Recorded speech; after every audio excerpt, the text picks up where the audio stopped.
Title sponsor Archie Foods, the mother of good taste. Co-sponsor Nipura, invite divine grace into your home. Location sponsor SSP Palace, Tiruchendur. ஆச்சி கொழுக்கட்டை மாவு வந்தாச்சு.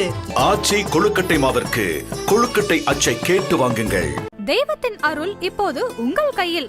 100% தூய்மையான silver coin உங்கள் இஷ்ட தெய்வத்தின் அழகான உருவத்துடன் உடனே ஆர்டர் செய்ய நிபுராவை அணுகுங்கள். முருகர் யுகம் ஆரம்பிச்சிச்சு. முருகர் நமக்காக வந்துட்டாரு. இன்னைக்கு நம்ம முருகரை பத்தி பேசுறோம். ஃபியூச்சர்ல பாருங்க எங்க முருகர் எதில முருகரா இருப்பார். உலகம் ஃபுல்லாவும் இந்தியா ஃபுல்லாவும் அறுபடை வீடு இருக்கு முருகருக்காக. நீங்க வட இந்தியா எடுத்தீங்கன்னா முதல் அறுபடை வீடு கார்த்திகேய சுவாமி டெம்பிள் இமயமலையில் இருக்கிற கிரௌஞ்சபுரியில. அந்த மாதிரி பல இடத்துல இருக்கு. அதுக்கப்புறம் ரெண்டாவது அறுபடை வீடு எதுன்னு பாத்தீங்கன்னா எல்லாராலையும் திருச்செந்தூருக்கு வர முடியாது. 3 இடத்துக்கு எல்லாராலையும் போயிட முடியாதுங்கம்மா. ஒன்று இலங்கை, அதுக்கப்புறம் இமயமலை, அதுக்கப்புறம் திருச்செந்தூர்.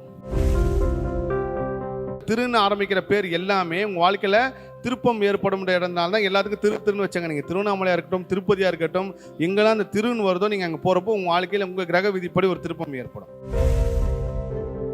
இனிமேலும் முருகர் யுகம் தொடருமா? அடுத்த 14 வருஷத்துக்கு முருகர் யுகம் இருக்குங்கம்மா. இந்த கலியுகம் ஃபுல்லாகவே முருகர் யுகம் தான். கலியுகத்தில் எப்பயுமே முருகர் புகழ் இருக்கும். முருகபக்தன் அதீதமான முருகபக்தியில் உள்ளே போகும்போது அவன் கண்டிப்பாக ஒரு செக்யூரிட்டியோ இல்லை யாராவது ஒரு ஆளை சண்டை போட்டு முருகர் கொடுத்த புண்ணியத்தை வாங்குவாங்க. அந்த மாதிரி இதுக்கப்புறம் யாருமே சண்டை போடாதீங்க. கோயிலில் குறிப்பாக முருகர் கோயிலில் உங்களை அவமானப்படுத்தப்பட்டாங்களா நீங்கள் அமைதியாக மட்டும் இருந்துருங்க. அங்கே தான் உங்களோட ஊழ்வினை கர்மணி அங்கே கோவிலே மாறி நீங்கள் வெளியே வரப்போ அபரிதமான ஒரு பேராற்றலோடு வருவீங்க. சார், இந்த ஒரு வருட காலங்களில் பார்த்தீங்கன்னா நிறைய மாற்றங்கள் உங்களுடைய வாழ்க்கையில் நடந்திருக்கும். அதுலேயும் நீங்கள் குருவாக மதிக்கக்கூடிய நடிகர் ராஜேஷ் அவர்களுடைய மரணம் செய்தி எல்லாரையுமே அதிர்ச்சிக்குள்ளாச்சு. நீங்கள் சொல்லியிருந்தீங்க என்னால் அங்கே போக முடியலை அப்படின்னு சொல்லி. இதுவும் ஒரு வகை கர்மா தானா சார்?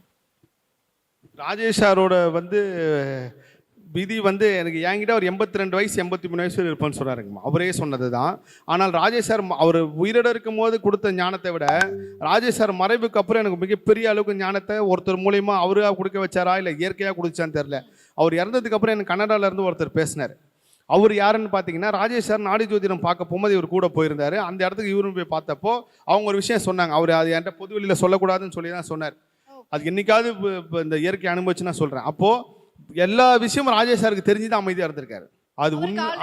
எல்லா விஷயமும் ராஜேஷ் சாருக்கு தெரிஞ்சு தான் அவர் மிகப்பெரிய அளவுக்கு அந்த பக்குவமாக வந்திருக்காரு.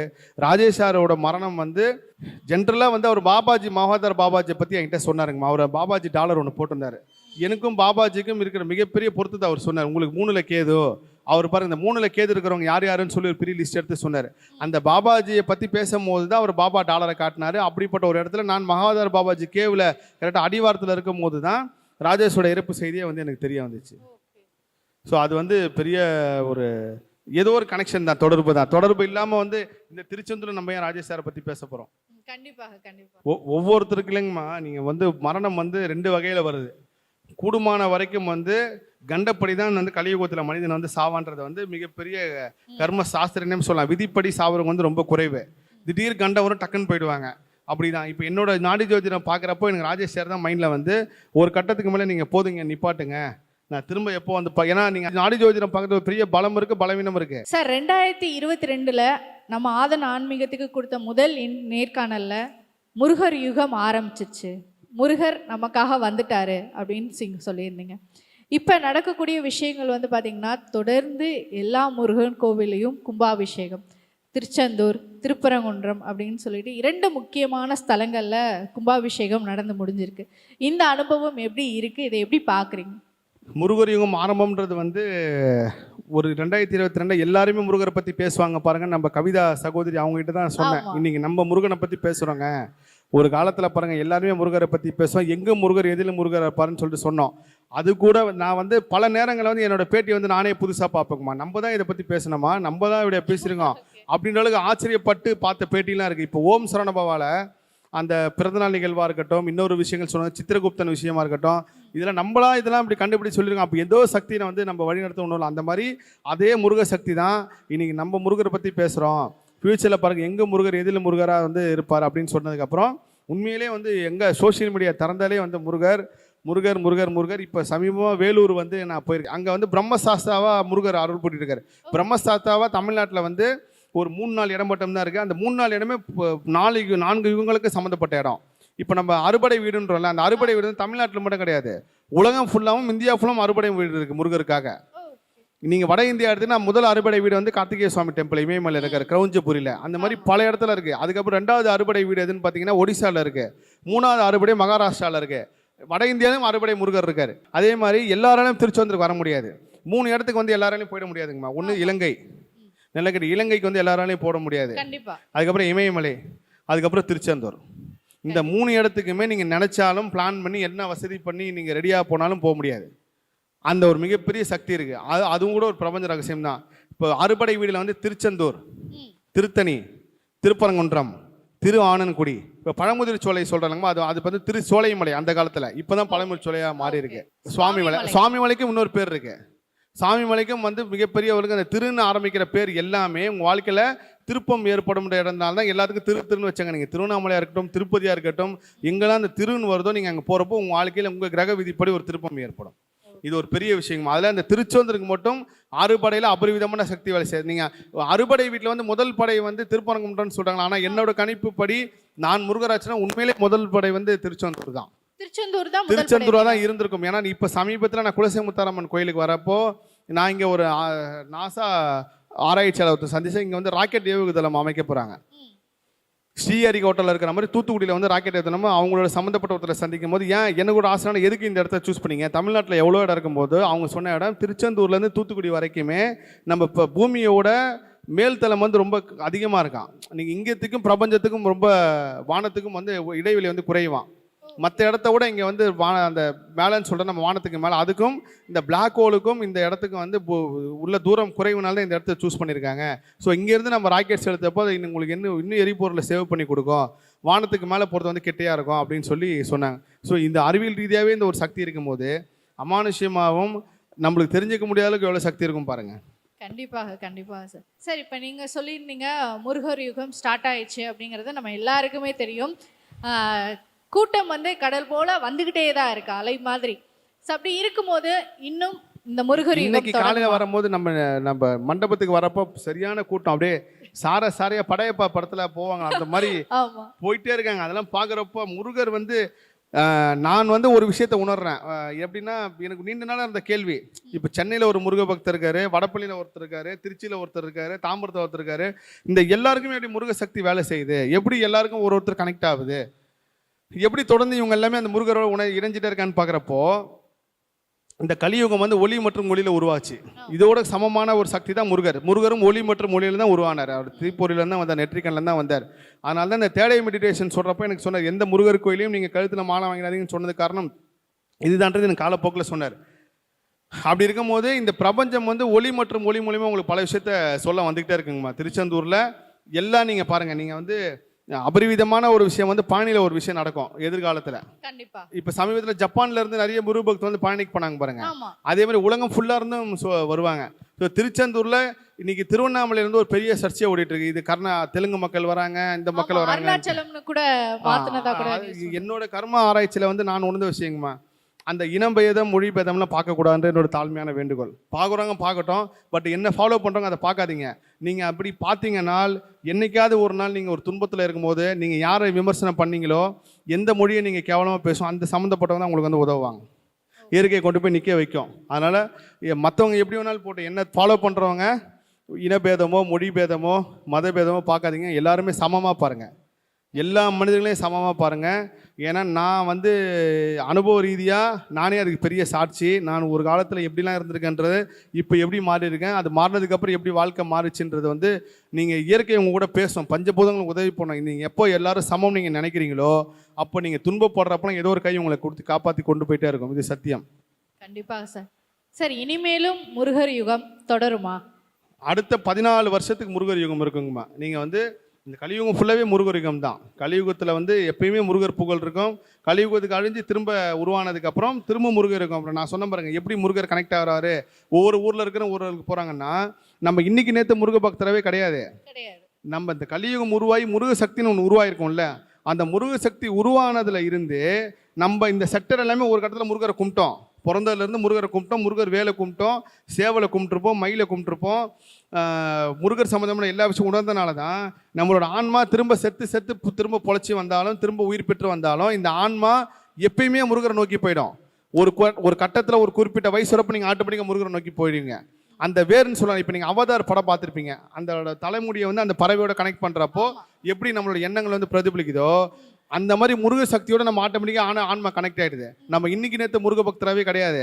இந்த கலியுகம் தோன்றலேருந்து கலியுகம் அடி வரைக்கும் முருக பக்தராக தான் இருப்போம்.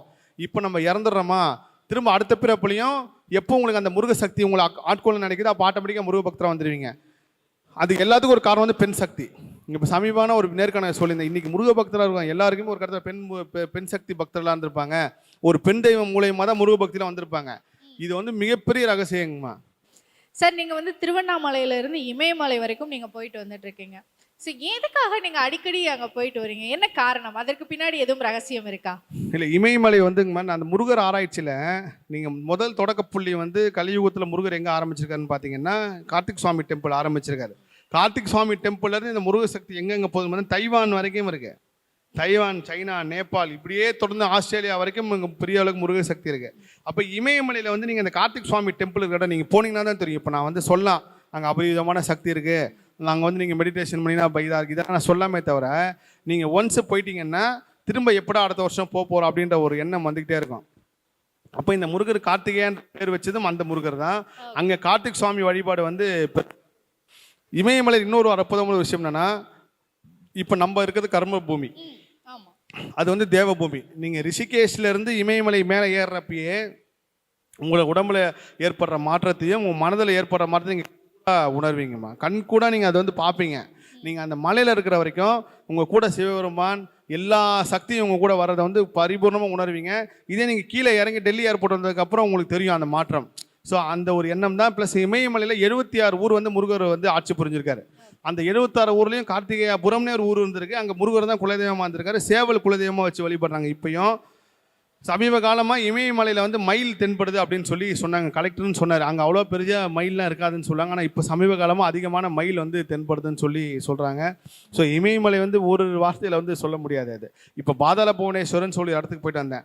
அந்த இடமே கலியுகத்தில் நம்ம இந்தியாவில் பல விஷயங்கள் வெளியே தெரிஞ்சது கந்தபுராணம்ன்ற ஒரு நூல் மூலயமா தான். அந்த கந்தபுராணத்துக்கு சொந்தக்கார முருகர், அந்த முருகரோட யுகம் தான் இந்த கலியுகம், முருகர் யுகம். இப்படி தான் எல்லா சுழற்சியும் நடந்துக்கிட்டே இருக்குது. நீங்கள் எங்கே போனாலும் முருகர் இல்லாமல் உங்களால் எதுவுமே எழுத முடியாது, எதுவும் சொல்லவும் முடியாது. நீங்கள் வந்து முருக பக்தர்களுக்கு மட்டும் இதை உணர்ந்திருப்பீங்க. முருகர் கோவிலுக்கு உள்ளே போகும்போது கண்டிப்பாக அவங்க கூட அந்த செக்யூரிட்டி கூட சண்டை வந்திருக்கும், இல்லை ஏதோ ஒரு போலீஸ் அங்கே பாதுகாவலில் நிற்கிற ஆள் கூட சண்டை வந்திருக்கும், இல்லை கோவிலில் கண்டிப்பாக சண்டை போட்டு தான் வெளில வருவீங்க. இப்போ நீங்கள் ஒரு சிவன் கோயிலுக்கு போனாலோ இல்லை ஒரு அம்மன் கோயிலுக்கு போனாலும் இந்த ஒரு கோபம் உங்களுக்கு வராது. இதே மாதிரி பிரச்சனையும் உங்களுக்கு நகராது. இந்த கலியுகம் வந்து இந்த பிரபஞ்சம் வந்து எல்லாத்தையும் சமமாக கொடுத்துட்டே இருக்குங்க. நல்லா கேட்டுங்க, நீங்கள் வந்து புண்ணியத்தை வாங்கிட்டு வரீங்க, ஒரு பெரிய அளவுக்கு புண்ணியத்தை வாங்கிட்டு நீங்கள் வீட்டுக்கு எடுத்துகிட்டு போய் சேர்க்குற போது உங்கள் மனைவி சண்டை போடுவாங்க, உங்கள் கணவன் சண்டை போடுவார், சண்டை போட்டு 2 பேரும் அடிச்சுப்பாங்க. அந்த புண்ணியத்தை உடனே இயற்கை வாங்கிடும், உடனே உங்களுக்கு சமமாக பண்ணி கொடுத்துரும். நீங்கள் பாவம் உங்களுக்கு குறைஞ்ச புண்ணியம் அதிகமானாலே உங்களை இயற்கையை வந்து ஏதாவது ஊழ்வினை கருமனை எப்படி தூண்டிக்கிட்டே இருக்கும். இதெல்லாம் தான் நீங்கள் தப்பிக்கணும் அப்படின்னா சமமான மனநிலைக்கு மாறணும். அதே மாதிரி தான் நீங்கள் ஜோதிடர்கள் ரீதியாகவும் இருக்கட்டும், இல்லை நம்ம இந்த சாஸ்திரப்படியாகவும் வந்து போலீஸு, தீயணைப்புத்துறை, காவல்துறை, யூனிஃபார்ம் போட்ட எல்லாருமே செவ்வாய் அம்சம்னு சொல்லுவாங்க, செவ்வாய் காரகத்துவம்னு சொல்லுவாங்க. நீங்கள் முருக பக்தியில் அதிகமாக உள்ளே போக போக போக முருகர் உங்களுக்கு சகல விதமான செல்வத்தையும் அருளையும் கொடுக்கும்போது இதே செவ்வாய் என்ன பண்ணுன்னா சமமாக அவர் கொடுத்ததை வாங்குறதுக்கு உண்டான வேலையை பார்த்துட்டே இருக்கும். கரெக்டாக அதனால தான் போலீஸ் கரெக்டாக உள்ள முருகர் கோயிலுக்கு போகிறோம், செக்யூரிட்டி எதனா ஒரு சண்டை போட்டு செக்யூரிட்டி போட்டு அடிச்சிருவாங்க. அதை அடிச்சோன்னே உங்களுக்கு செவ்வாய் முருகர் கொடுத்த எல்லா சக்தியும் இந்த செவ்வாய் வாங்கிடும். அதே மாதிரி போலீஸ்காரன்ட்ட சண்டை போட்டுருவாங்க, யூனிஃபார்ம் போட்ட ஒரு ஆள்கிட்ட சண்டை போடுவாங்க. இதுலேருந்து தான் தப்பிக்கணும் அப்படின்னா நீங்கள் எவ்வளோ கோயில் அவமானப்படுத்தப்பட்டாலும் அமைதியாக இருங்க. இங்கே தான் உங்களுக்கு அந்த செவ்வாய் கிரக சக்தி வந்து பக்கத்தில் நின்று உங்களை பார்க்கும். ஓ இவன் அமைதியாக இருக்கானா, சரி ரைட் ஓகே, இந்த மனநிலைக்கு வந்துட்டான்பா, இதுக்கப்புறம் அவன் நல்லா இருப்பான்னு சொல்லி உங்களுக்கு கொடுக்கும். நீங்கள் கோவிலுக்குள்ளே போய் சண்டை, நீங்கள் முருகர் கோயிலுக்கு மட்டும்தான் இந்த விஷயம் நடக்குமா, அவர் எந்த கோயிலுக்கும் வராது. நீங்கள் திருப்பதியில் கூட அவ்வளோ கூட அமைதியாக பார்த்து வந்துடும், சண்டை போட மாட்டாங்க. ஆனால் நீங்கள் அறுபடை முருகர் கோயிலாக இருக்கட்டும், இல்லை உலக புகழ்பெற்ற முருகர் கோயிலாக இருக்கட்டும், முருக பக்தன் அதீதமான முருக பக்தியில் உள்ளே போகும்போது அவன் கண்டிப்பாக ஒரு செக்யூரிட்டியோ இல்லை யாராவது ஒரு ஆளை சண்டை போட்டு முருகர் கொடுத்த புண்ணியத்தை வாங்குவாங்க. அந்த மாதிரி இதுக்கப்புறம் யாருமே சண்டை போடாதீங்க. கோயிலில் குறிப்பாக முருகர் கோயிலில் உங்களை அவமானப்படுத்தப்பட்டாங்களா நீங்கள் அமைதியாக மட்டும் இருந்துருங்க. அங்கே தான் உங்களோட ஊழ்வினை கர்மணி அங்கே கோவிலே மாறி நீங்கள் வெளியே வரப்போ அபரிதமான ஒரு பேராற்றலோடு வருவீங்க. இது வந்து நான் முருகர் ஆராய்ச்சியில் உணர்ந்த விஷயங்கம்மா. கண்டிப்பாக சார், கண்டிப்பாக சார். சார் நீங்கள் சொல்லும்போது ஒவ்வொரு விஷயங்களும் ஒரு புல்லிருக்கிற தருணத்தை தான் வந்து ஏற்படுத்துது. ஸோ உங்களுடைய வாழ்க்கையில் முருகர் வந்து எந்த அளவுக்கு அற்புதங்களை நிகழ்த்தியிருக்கிறாரோ பக்தர்களுடைய வாழ்க்கையிலையும் அந்த அளவுக்கு வந்து முருகர் மிகப்பெரிய மாற்றத்தை வந்து கொடுத்துருக்கிறாரு. ஸோ உங்களுடைய இந்த பயணத்தில் நிறைய விஷயங்கள் எங்களுடைய பக்தர்களுக்காக பகிர்ந்துக்கிட்டதற்கு மிக்க நன்றி சார். நன்றிங்கம்மா. முருகரை நம்பி நீங்க முருகா எனக்கு நீ எல்லா விஷயத்திலும் நீ இரு முருகா அப்படின்னு சொன்னா கண்டிப்பா நான் முருகர் மேல ஆணையா சொல்றேன், நீங்க தோக்க மாட்டீங்க. உண்மையா முருகர் பக்தர் யாருமே முருகர் தோக்க வைக்க விட மாட்டார். அவங்க எந்த முருகனை போடலாம் அப்படின்னு அவங்களாவே குழம்பினாங்க. திருச்செந்தூர் முருகனை தான் மலேசியாலே நாங்கள் போட்டோம். குழந்தை இல்லாமல் ரொம்ப நான் முருகர்கிட்ட தான் வந்து ரொம்ப பிரார்த்தனை பண்ணி ரொம்ப அழுது ரொம்ப வேண்டிக்கிட்டேன். வெற்றிவேர் வேலும் சேவர் கொடியும் ரெண்டும் என் கையில் வந்து தந்தாங்க. தந்துட்டு நீ என்ன நினைக்கியோ கண்டிப்பாக நிறைவேறும் அப்படின்னு சொல்லி என் கையில் வந்து கொடுத்தாங்க. அது கொடுத்து 45வது நாள் எனக்கு வந்து நான் ஸ்கேன் பார்க்கும்போது எனக்கு டாக்டர் வந்து உங்களுக்கு ட்விங்ஸ் வந்து இருக்குது.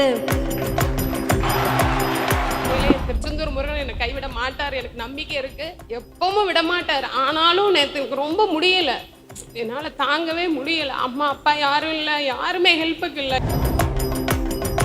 முருக பக்திலாம் பேசுறதுக்கு முன்னாடியே கிட்டத்தட்ட ஒரு 7 வருஷத்துக்கு முன்னாடியே கந்தராலங்காரம்ன்ற ஒரு புக்கு, அதில் ஒரு வார்த்தை வந்து என் வாழ்க்கையை மாற்றுது.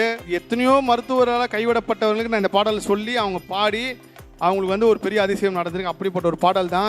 நெஞ்சில் ஒரு கால் நினைப்பின் இருகாலும் தோன்றும் முருகா என்று ஓதுவார்க்குங்கிறது அருணகிரிநாத திருமுருகாற்றுப்படையில சொன்னதுதான். முருகான்னு நீங்க ஒரு அடி எடுத்து வைங்க, மயில் விட்டு கீழே இறங்கி முருகர் நம்மளுக்காக 10 அடி எடுத்துட்டு வருவாருங்கிறது தான் உண்மை.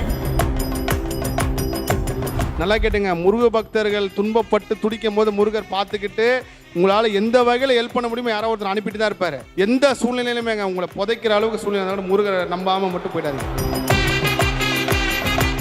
என்னோட குழந்தைகளுக்கு 10 ரூபாய்க்கு பால் கூட வாங்கி கொடுக்க முடியாமல் ரொம்ப மனவேதனையில் இருந்தேன்.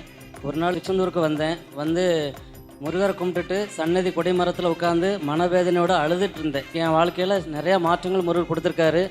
நான் வந்து நாளைக்கு ஆஃபீஸ் ஓப்பன் பண்ண போகிறேன்.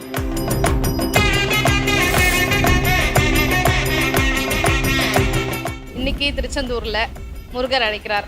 அடுத்து நம்மளோட முருகர் அழைக்கிறார் எங்க சார்? அரோகரா.